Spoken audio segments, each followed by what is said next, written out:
एक गहरी रात की खामोशी में मुंबई के दादर फूल मार्केट की तंग गलियों में एक साया छुपा हुआ था।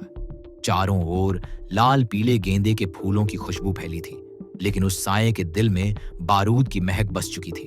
अचानक दूर से पुलिस सायरन की हल्की आवाज गूंजती है। साया सतर्क हो जाता है, हाथ में पिस्टल की मुट्ठी और कस जाती है। यह साया कोई और नहीं बल्कि अंडरवर्ल्ड का कुख्यात शूटर सादिक कालिया था, जो इस वक्त अपने अगले शिकार का इंतजार कर रहा था। निशाने पर था एक बड़ा राजनेता, जिसके सिर पर सादिक ने इनाम घोषित कर रखा था। सांसें थमी थीं, पल पल बोझिल हो रहा था। इसी दौरान उसी बाजार की एक छत पर नजरें गड़ाए मुंबई पुलिस के एनकाउंटर स्पेशलिस्ट अफसर दया नायक घात लगाए बैठे थे। उन्हें खबर मिल चुकी थी कि आज शहर का मोस्ट वांटेड गैंगस्टर यहीं आएगा। फूलों की खुशबू और बारूद का धमाका टकराने को था। कहानी का क्लाइमेक्स करीब था, लेकिन इसके पीछे एक लंबी दास्तान छुपी थी कि आखिर एक फुटबॉल खेलने वाला मामूली लड़का सादिक कालिया देश के सबसे खतरनाक गैंगस्टरों में कैसे शुमार हो गया। कुछ साल पहले चलें तो हम पाते हैं कि उसी सादिक की जिंदगी एकदम अलग थी। मुंबई की एक झुग्गी बस्ती में रहने वाला सादिक एक मामूली लड़का था, जिसे फुटबॉल खेलने का शौक था। मोहल्ले की गलियों में वह दिन भर दोस्तों के साथ फुटबॉल खेलता, पसीना बहाता और सपने देखता था कि एक दिन बड़ा खिलाड़ी बनेगा। घर की हालत ज्यादा अच्छी नहीं थी। परिवार गरीबी से जूझ रहा था, तो स्कूल के बाद सादिक को पैसे कमाने के लिए काम भी करना पड़ता था। कभी किसी दुकान पर नौकरी, तो कभी सड़क किनारे जूते बेचकर वो अपने घर का थोड़ा बहुत सहारा बनता। लड़कपन में ही उस पर जिम्मेदारियों का बोझ आ चुका था, मगर दिल में अब भी बेहतर जिंदगी के अरमान थे। जैसे जैसे उम्र बढ़ रही थी, सादिक की आंखों ने अपने आसपास की कड़वी सच्चाई देखनी शुरू की। मेहनत से कमाए चंद रुपयों में पेट पालना मुश्किल था, जबकि उसी मोहल्ले में कुछ बदमाश ऐश करते थे। गली के नुक्कड़ का एक लोकल गुंडा अक्सर दुकानदारों से हफ्ता वसूलने आता था। एक शाम वही लोकल गुंडा अपने 2 चमचों के साथ सादिक की फुटपाथ पर बनी जूते की छोटी सी दुकान पर आ धमका। उसने आते ही रौब से कहा, ओए सादिक, बड़ा चालू बन गया है रे तू। नया धंधा शुरू किया और हमें सलाम भी नहीं। चल, जो कमाया है उसमें से हफ्ते का हिस्सा निकाल। सादिक ने तुनक कर जवाब दिया, मैं मेहनत से पैसे कमाता हूं, तुझे हफ्ता क्यों दूं? ये मेरी मेहनत की कमाई है। गुंडा भौहें तान कर गुर्राया, बहुत बढ़ चढ़ के बोल रहा है बे, शायद इलाके के नियम भूल गया है। हमारी इजाजत के बिना यहां एक पत्ता भी नहीं हिलता, समझा? सादिक ने साहस जुटाकर कहा, ये दुकान मेरी है, तू दादागिरी नहीं करेगा यहां। गुंडे को यह जवाब नागवार गुजरा। उसने गुस्से में आकर सबके सामने सादिक के गाल पर जोरदार थप्पड़ जड़ दिया। सादिक धम से पास पड़ी लकड़ी की अलमारी से जा टकराया। इससे पहले कि वो संभल पाता, गुंडे के साथ आए आदमियों ने उसकी दुकान को लात मारकर उलट पुलट दिया। जूते सड़क पर बिखर गए, ग्राहक डर कर दूर हट गए। गुंडा ठाठ से हंसता हुआ बोला, ये इलाका अपना है, अगर यहां व्यापार करना है तो हमारे नियम मानने पड़ेंगे, समझा? यह कहकर वो सादिक को जमीन पर पड़ा छोड़ अपने आदमियों समेत चला गया। उस दिन सादिक की आंखों में गुस्से के आंसू थे। उसे अपनी बेबसी पर शर्म आई। उसने देखा कि उसी गुंडे के पास महंगी बाइक है, सोने की चेन है और लोग उससे डरते हैं। उस रात सादिक करवटें बदलता रहा। उसके मन में एक सवाल उभर रहा था, ईमानदारी से इतनी जिल्लत झेलने से अच्छा क्या दबंग बनकर डर पैदा करना बेहतर नहीं?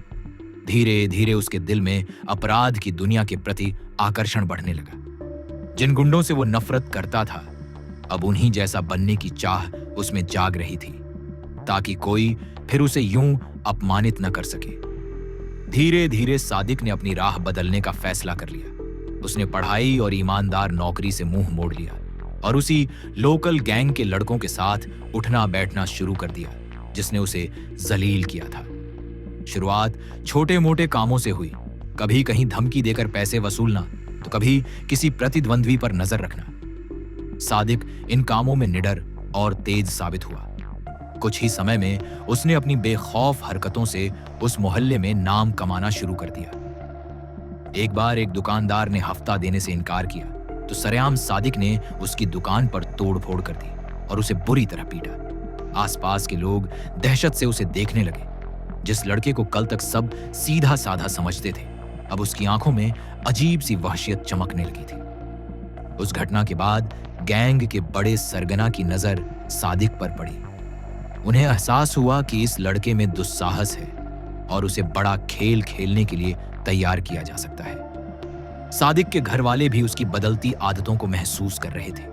उसकी मां ने कई बार उसे देर रात घर लौटते, बदन पर चोट के निशान और जेब में अचानक आए पैसों के साथ देखा। मां ने रोते हुए उसे समझाने की कोशिश की, बेटा ये कैसी संगत में पड़ गया है, ये गलत रास्ता छोड़ दे, नहीं तो एक दिन बर्बाद हो जाएगा। मगर जुर्म के नशे में चूर सादिक पर मानो कोई असर नहीं हुआ। वह मां को झिड़क कर कहता, आप नहीं समझेंगी अम्मी, मुझे बड़ा आदमी बनना है, यहां गरीबी में रहकर कुछ नहीं मिलने वाला। मां बेबस होकर अपने बिगड़ते बेटे को देख आंसू बहाती रह जाती, पर सादिक के दिलो दिमाग पर तो ताकत और पैसों का जुनून सवार हो चुका था। परिवार की परवाह वह पीछे छोड़ता जा रहा था। फिर एक दिन वो घड़ी आई जिसने सादिक की जिंदगी हमेशा के लिए बदल डाली। मोहल्ले में तेजी से उभरते इस लड़के की चर्चा अंडरवर्ल्ड के बड़े नामों तक पहुंच चुकी थी।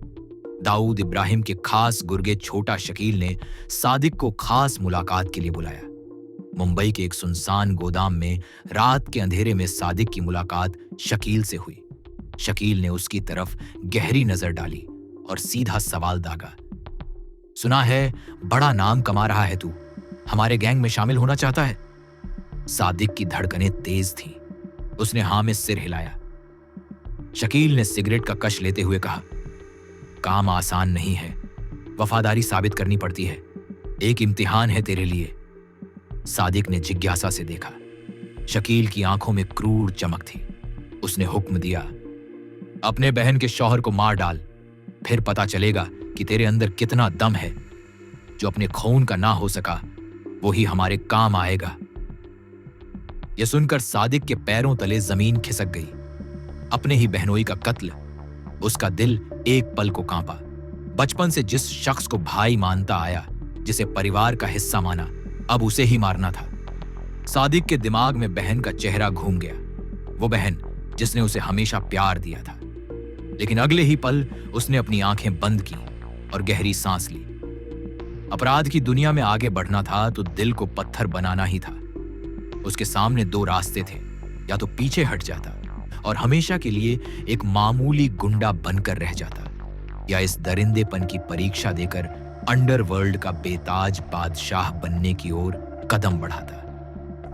अगली ही शाम सादिक ने अपने बहनोई को मिलने बुलाया। एक बहाने से उसने फोन करके कहा कि कुछ जरूरी बात करनी है। उसका बहनोई, जो सादिक को छोटे भाई जैसा मानता था, बिना शक किए मिलने आ गया। दोनों एक सुनसान गली के कोने पर मिले। बहनोई ने मुस्कुराकर पूछा, क्या बात है सादिक, इतने चिंतित क्यों लग रहे हो? सादिक ने कांपते हाथों से अपनी जेब में छुपी रिवॉल्वर को टटोला। दिल जोर से धड़क रहा था, मगर चेहरे पर पत्थर सी सख्ती लिए उसने बंदूक निकाल ली। बहनोई की आंखें हैरत से फैल गईं। वह कुछ समझ पाता उससे पहले सादिक ने ट्रिगर दबा दिया। सीने में गोली उतारकर सादिक ने अपने सगे रिश्तेदार की जान ले ली थी। उसकी आंखों के आगे अंधेरा छा गया, मगर वह मौके से तुरंत भाग निकला। रात के सन्नाटे में दूर कहीं उसकी बहन के रोने की आवाज कानों में गूंज रही थी, पर सादिक ने एक बार भी पीछे मुड़कर नहीं देखा। उस रात उसे नींद नहीं आई, मगर हैरत की बात यह थी कि उसकी आंखों में पछतावे का एक भी आंसू नहीं था। वो छत पर लेटा खाली आंखों से अंधेरे आसमान को घूरता रहा। जहन में बचपन की यादें उमड़ने लगी। वही बहन जो उसे स्कूल के लिए तैयार करती थी, जिसके हाथ के पकवान वह चाव से खाता था, और वही बहनोई जिसने कभी जरूरत पड़ने पर उसकी नौकरी ढूंढने में मदद की थी।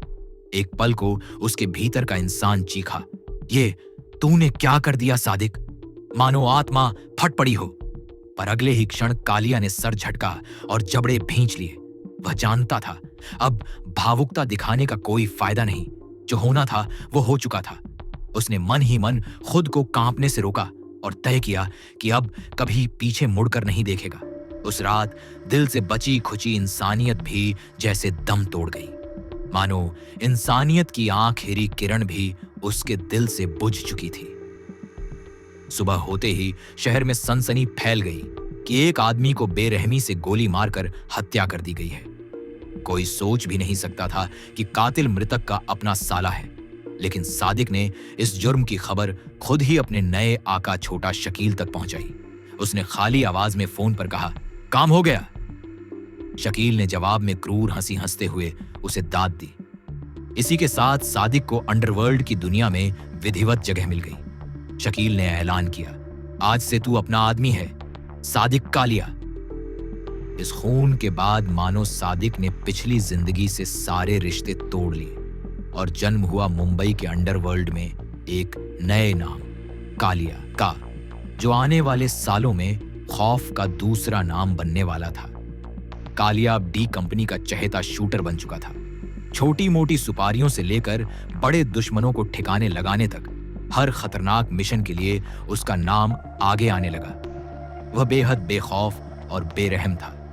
जिसने भी दाऊद इब्राहिम या छोटा शकील का विरोध किया, कालिया ने गोलियों से भून डाला। एक बार एक नामी बिल्डर ने डी कंपनी को हफ्ता देने से इनकार किया तो कालिया ने दिन दहाड़े उसकी गाड़ी रोककर उसे गोलियों से छलनी कर डाला। ऐसे दुस्साहसिक कृत्य के बाद पूरे शहर में यह चर्चा थी कि अब कोई भी दाऊद के गिरोह को ना नहीं कह सकता, नहीं तो अंजाम मौत होगा।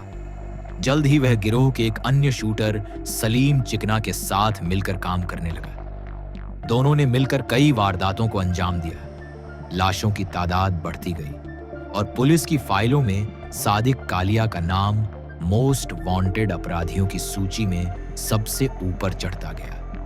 कहते हैं कुछ ही सालों में उसके हाथों 20 से ज्यादा लोग मारे जा चुके थे।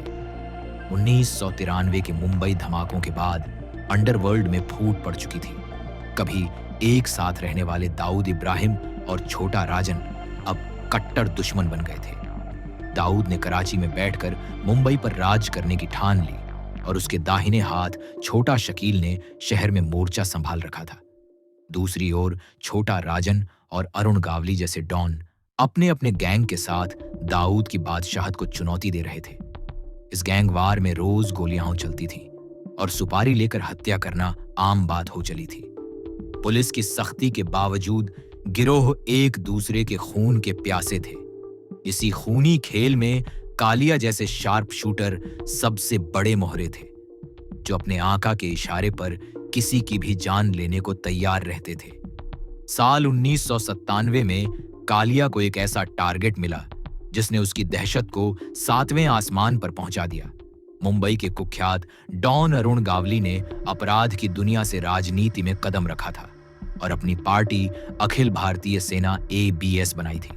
उस पार्टी का संस्थापक और गावली का खास साथी जितेंद्र डाभोलकर मुंबई का एक बड़ा नेता बन रहा था।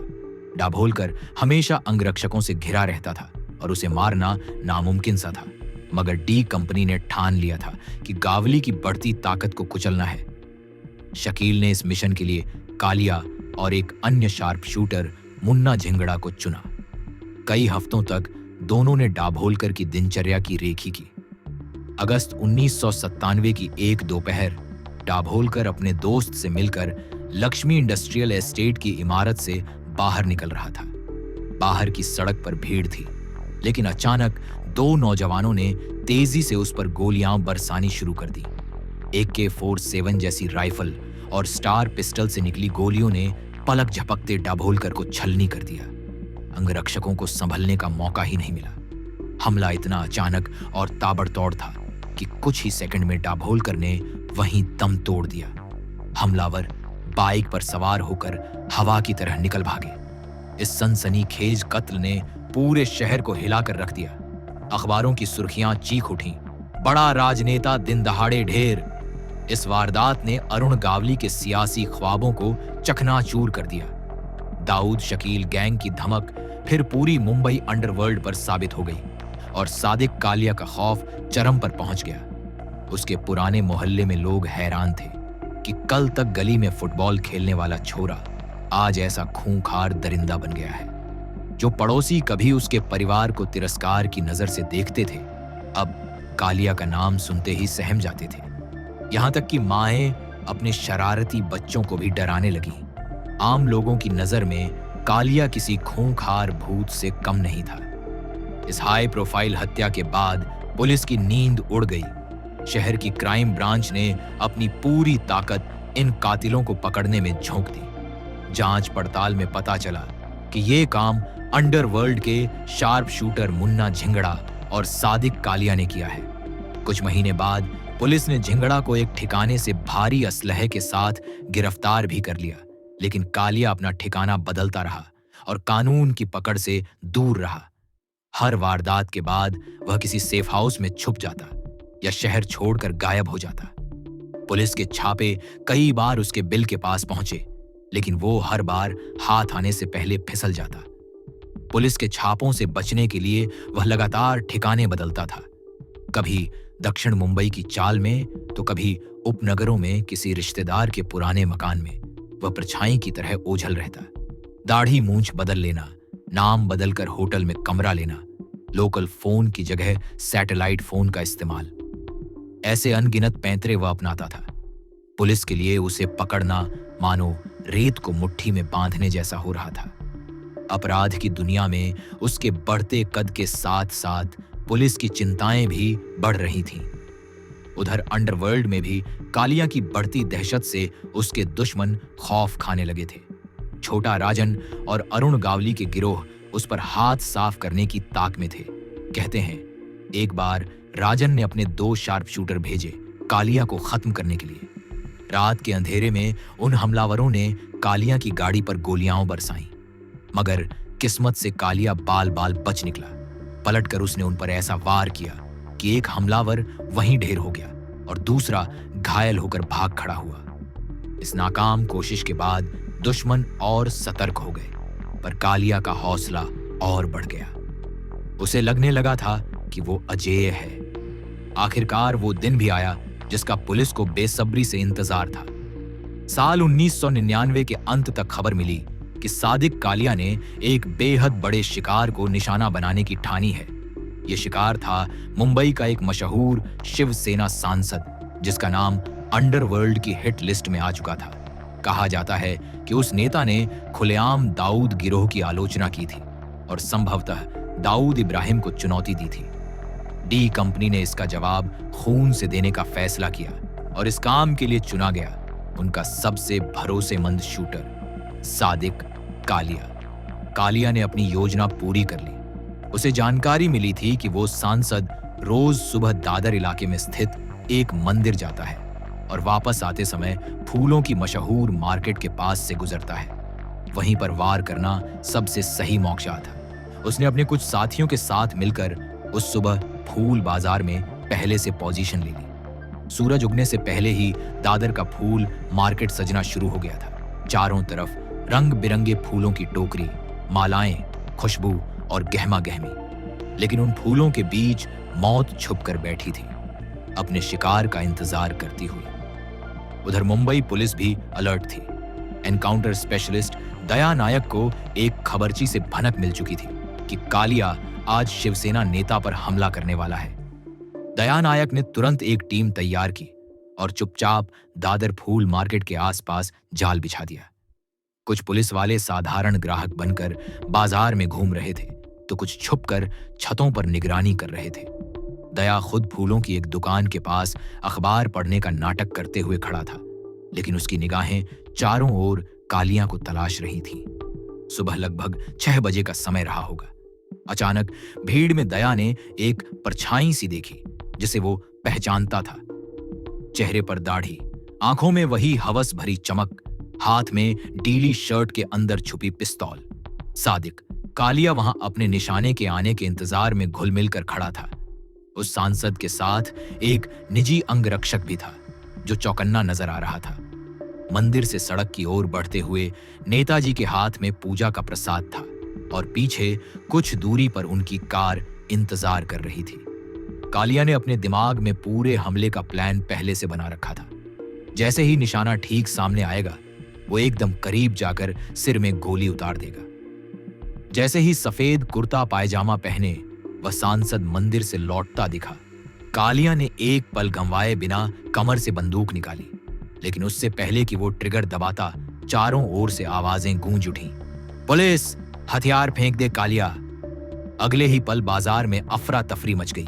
फूल बेचने वाले और खरीदार चीखते हुए इधर उधर भागने लगे।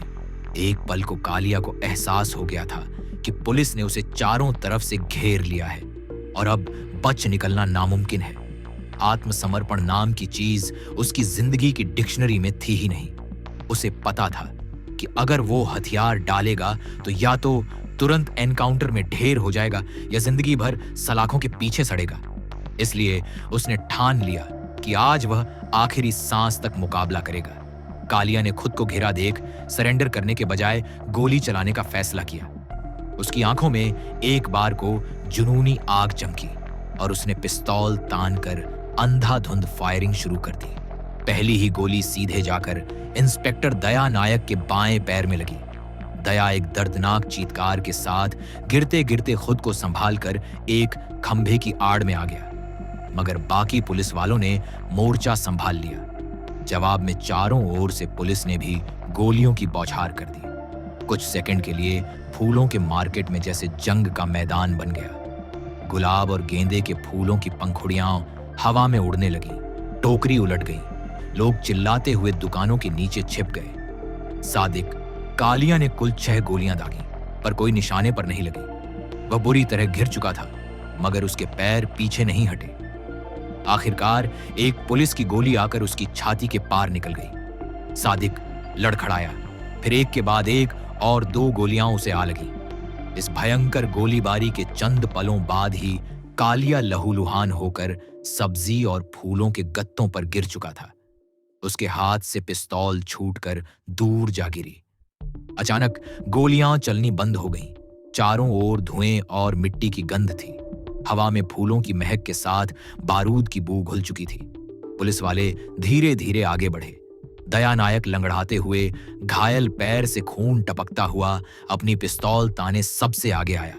उसने सावधानी से कालिया के शरीर को ठोकर मारी। कोई हरकत नहीं। कुख्यात गैंगस्टर सादिक कालिया का अंत हो चुका था।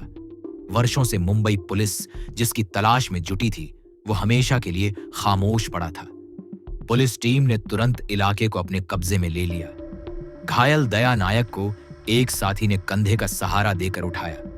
उनके पैर से बहते खून को देख तुरंत एम्बुलेंस बुलवाई गई। हालांकि उनकी जान खतरे से बाहर थी। वहीं 2 सिपाहियों ने आगे बढ़कर कालिया के शरीर की जांच की। नब्ज खामोश थी। शहर के उस दुश्मन का खात्मा हो चुका था।